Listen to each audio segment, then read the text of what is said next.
Well, congratulations, Avs. You've officially been upgraded from trash to flaming garbage. Avs lose to the Vancouver Canucks 5-1.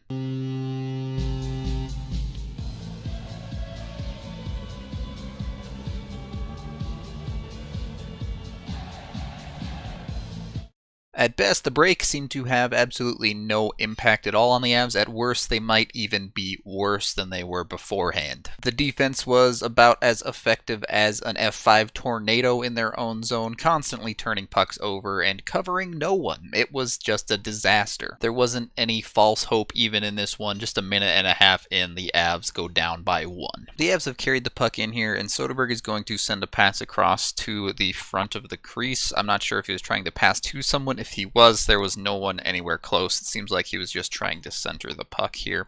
Goes right onto a Vancouver stick, and they're quickly back the other way as Cole tries to make a pinch in here and keep the puck in play for the Avs. He does not get there in time and does not keep the puck in, so the puck is up and out past him, and it's basically a 2-on-1 here for Vancouver. Landeskog is trying to get back in the play, but he's just a little bit too far behind, and it's Erik Johnson defending. Johnson takes this one a little bit strangely. He goes down trying to cover the pass, but he doesn't really manage to cover enough space here. You can see his stick is close into his body. His normal play is to flat out lie down on the ice. Here he's just kind of hunched over.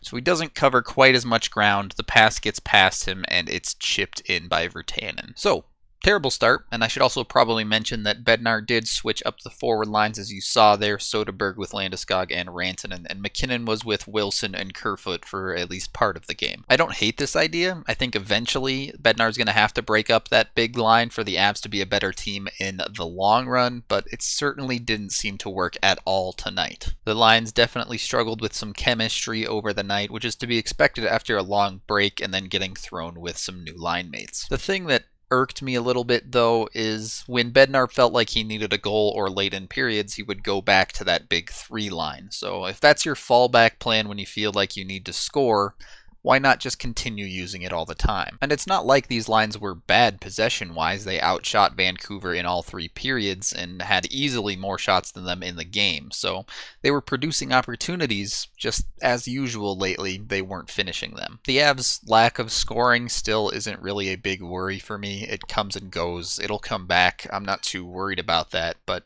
when you're giving up 5+ goals a game, doesn't matter how much you score, it's going to be tough to win. Things would quickly get worse in the first as the breakdowns would continue. The Avs lose a defensive faceoff here. It comes out, seems to bounce off the linesman and then up to Besser. From there, you're going to see a bit of confusion on who covers who here.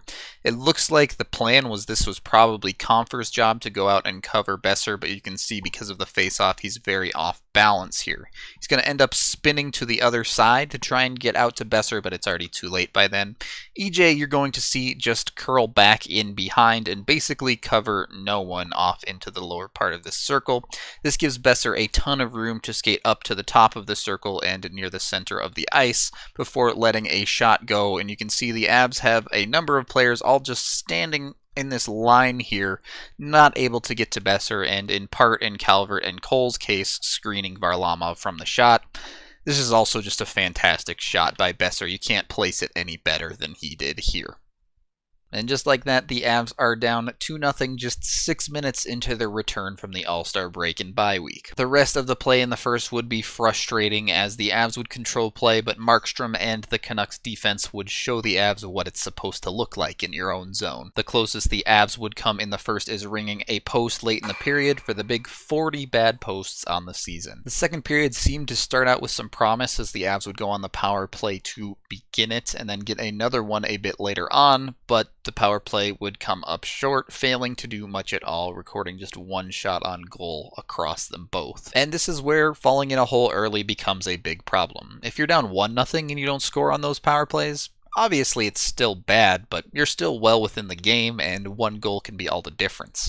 When you're down 2-0 and you fail to score, it really feels like you let an opportunity to get back in the game slip away. And it turns out to be true in this case. Just 30 seconds after the second power play expires, Vancouver buries the Avs. It's a 2-on-2 up the ice for Vancouver. The puck is going to come to Virtanen on the near side here, and Johnson is going to take the man with the puck as he should here. This is Barry's man coming going down the middle here. Barrie really does not put the effort in defensively here. He has to get position, and he simply does not. The puck gets launched into the zone deep. Barrie is cut off from everything on this side of the goal, essentially, so when the puck bounces in and goes in behind the net, he just gets beat clean. You can see he's also completely stopped moving his feet, gliding and pressing on the Vancouver player. So this is just terrible work by Barrie. As the puck comes in behind, it gets collected and sent back out to Roussel. You're going to see also another breakdown on top of this. Rantanen is a little bit out of position. He should be a little bit more on the far side, or at least central to the goal here. So he has to try and cut across the goal to get into this passing lane. He's just a second too late as Roussel collects it in the slot and then finishes. The breakdowns on breakdowns there are tough. I put more of the fault on Barrie, though, because he doesn't even have to win that puck. All he really has to do is be in good enough position to contest the puck for even a second behind the net, and that gives enough time for Rantanen to adjust his position and get in the passing lane.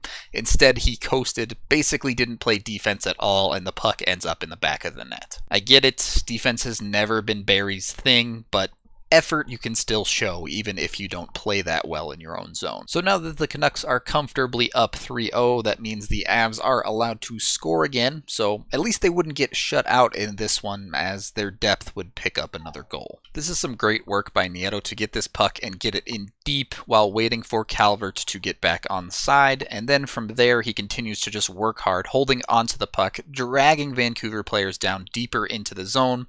As he comes back up the ice, he realizes that Vancouver is very bunched up in the bottom quarter of their zone. He finds Zadorov up high. Zadorov, we know he's got a bit of a bomb here. He rips one. This one comes through, and Calvert actually somehow manages to get his stick on this one.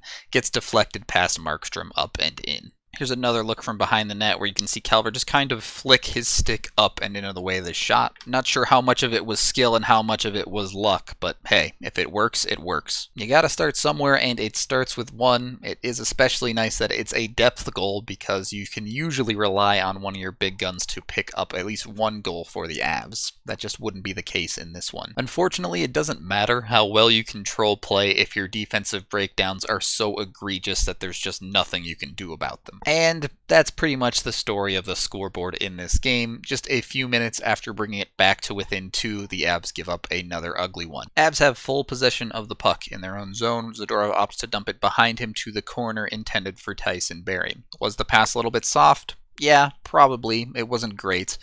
Barrie ends up losing this puck battle, 1, not expecting the pass, and then 2, just getting clean out worked for the puck here. That allows Vancouver to keep it in the zone, and you're going to see the same problem Vancouver had on the Avs goal. 5 Avs in this quarter of their own zone. So there's a ton of room as the puck gets worked to the far side. Plenty of time to pick a spot. The shot comes in. It ends up getting deflected through the massive bodies in front, so Varley can't possibly pick it out. Some pretty Bush League stuff from the Avs here. The idea that I thought the Avs were a playoff team for a good 2 months of this season seems like it was years and years ago at this point. The Avs would then fail to convert on another power play opportunity at the end of the second, and the game was pretty much over at that point. Once again, the third period was almost entirely unnecessary. The Avs would take not 1 but 2 penalties in the period as well to make things even harder for themselves. They would kill off the first one, but the second one would give up the 5th goal of the game to give the final score. As Vancouver enters the zone here, Dries is going to take the puck carrier and follow him in deep. Soderberg is going to then transition to being the high forward.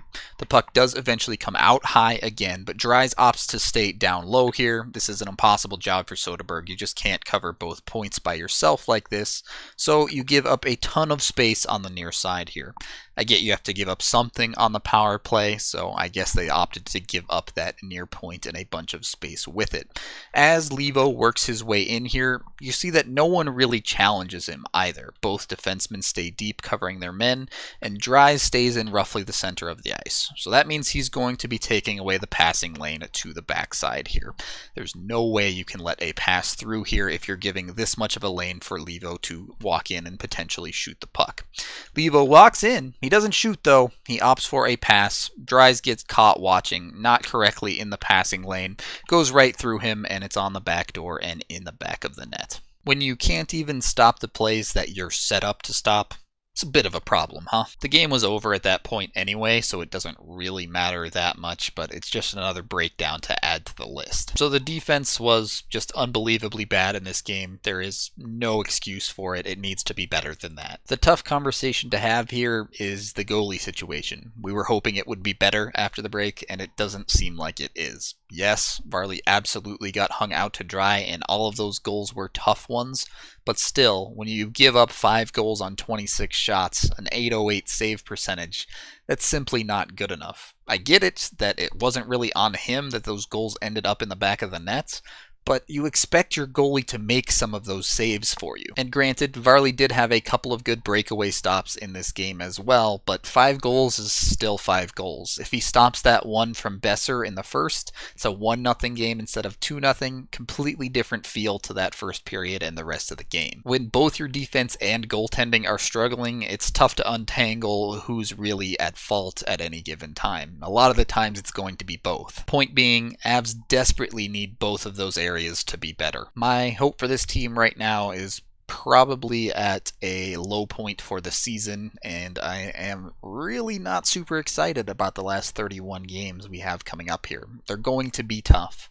The Avs can still find a way to make it into the playoffs, but they have to change, and we've been saying they have to change for a good 2 months now, and we just haven't seen it. So at this point, I'll believe it when I see it. That is the end of this game video review. Thank you for watching, and as always, a special thank you to all of my contributors on both PayPal and Patreon. I really do appreciate it. You guys make it possible for me to make all of this content. If you want to join the names you see on screen, there are links down in the description of the video. I'm Rudo3, and here's my dog trying to catch a stick to cheer you up.